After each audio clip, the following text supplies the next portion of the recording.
kamocha ba'elim Adonai. Mi kamocha neda b'kodesh. Nora tehilot osef eleh. Mi kamocha ba'elim Adonai. Mi kamocha neda b'kodesh. Nora tehilot osef eleh.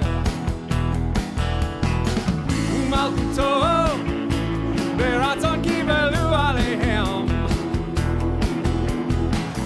Moshe ubnei Yisrael. Lechanu shira. Besimcha rabah ve'ameru kulam.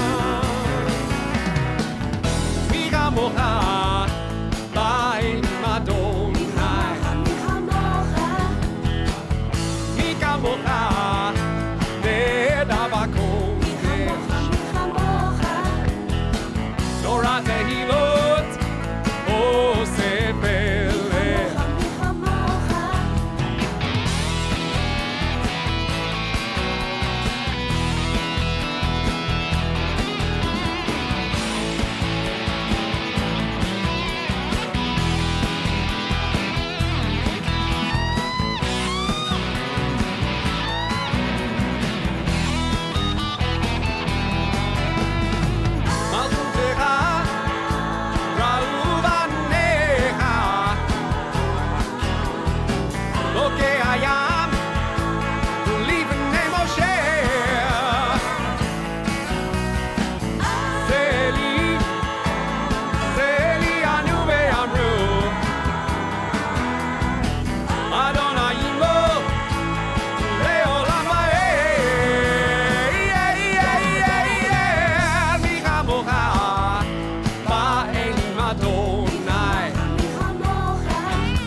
Shalom, I am Rabbi Shaul Praver. You're watching Rabbi Rock.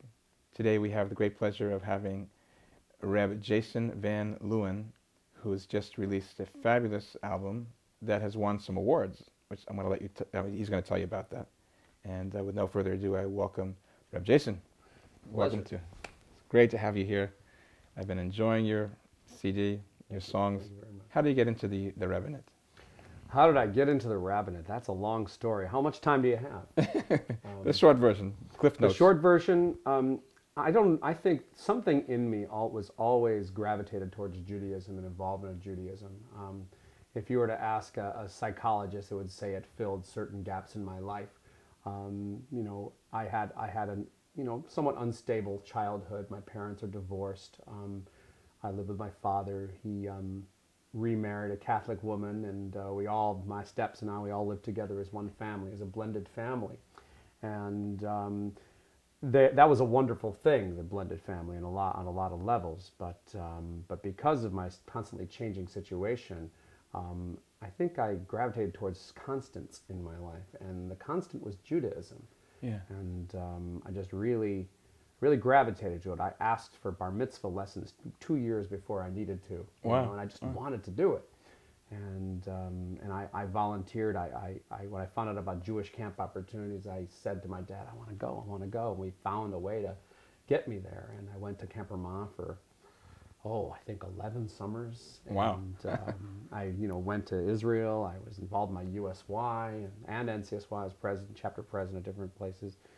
And it was really, I think my trip to Israel kind of galvanized in me really the thought that, I could be a rabbi. And I feel like I wanted to do something for the Jewish people and decided to commit my life to the Jewish people. Where did you grow up? The question is, I grew up in Utica, New York. Oh, okay. And it's a small Jewish community that was very supportive of its children.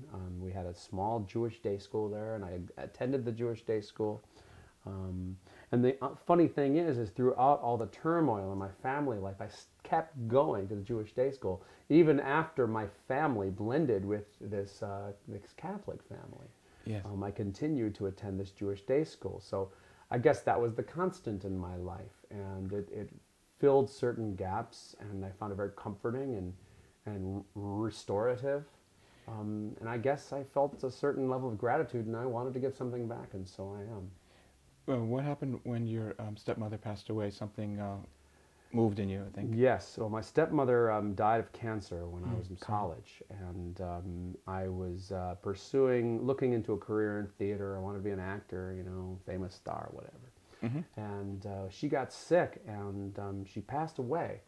And she had a Catholic mass for her funeral, and my dad asked me to, could you do something Jewish at the funeral? And it's funny because nowadays I don't think I would do this as a conservative rabbi, but back then I was some college student, and so I went up to the altar and put on a kippah and opened a siddur and did the memorial service in Hebrew and English. El Malay Rachamim, you chanted? Or? I did not know how to chant it El Malay at the time. Okay. I do now.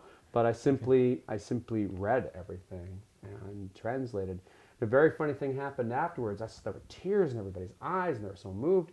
And then the funeral director, this Catholic funeral director, comes up to me and says, I was born Jewish. Wow. And when I was 14, I converted to Catholicism, and your service brought back so much for me, and I would love to talk to you some more. And it was really, it blew me away that, I would do, usually the funeral director doesn't get inspired by a service, they're usually just there to do their job.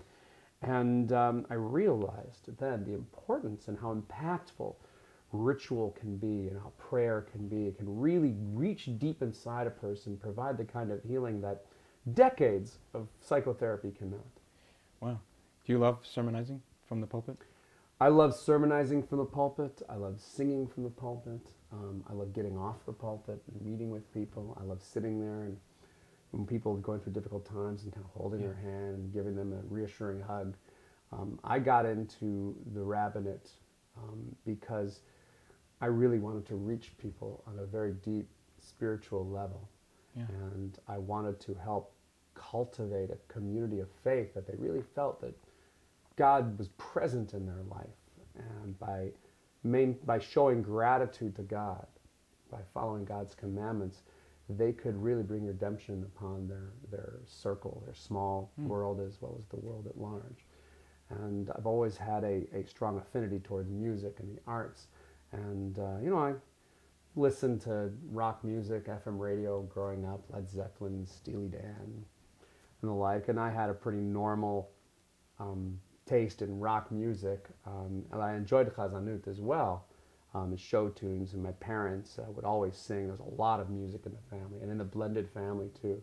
I had two older stepbrothers who both played guitar and started a duet, and they would harmonize, and we all get together and have a campfire in the living room, only without the fire.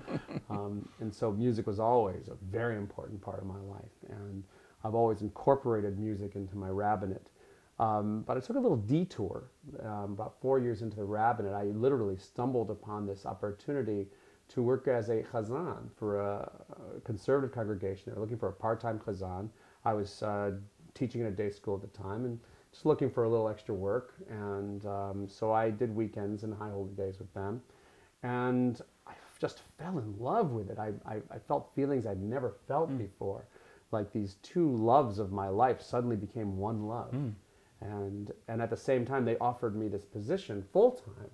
And I said, okay. And I worked for 5 years as a chazan. Where was that? At Tempura Matzion in Northridge. Wow. And it was a wonderful experience. And it was there that I began to really compose. And actually, my first compositions has resulted in this CD, Shabbat Rocks. Yeah. And I've been very gratified with the response. Tell us about your current congregation. It sounds like you really found your niche. Ultimately, I was looking for a congregation where I could, be its rabbi. But Yeah. I decided that if I had to choose between being a rabbi and a chazan, Yes. my preference would not to have to choose. That's right. But if I had to choose, I would choose chazanut because I just fell in love with it, and it was such a nourishing part of my spiritual life, and I was still able to be on the bima and still do the things I loved about being a rabbi, Right. only doing it as a chazan.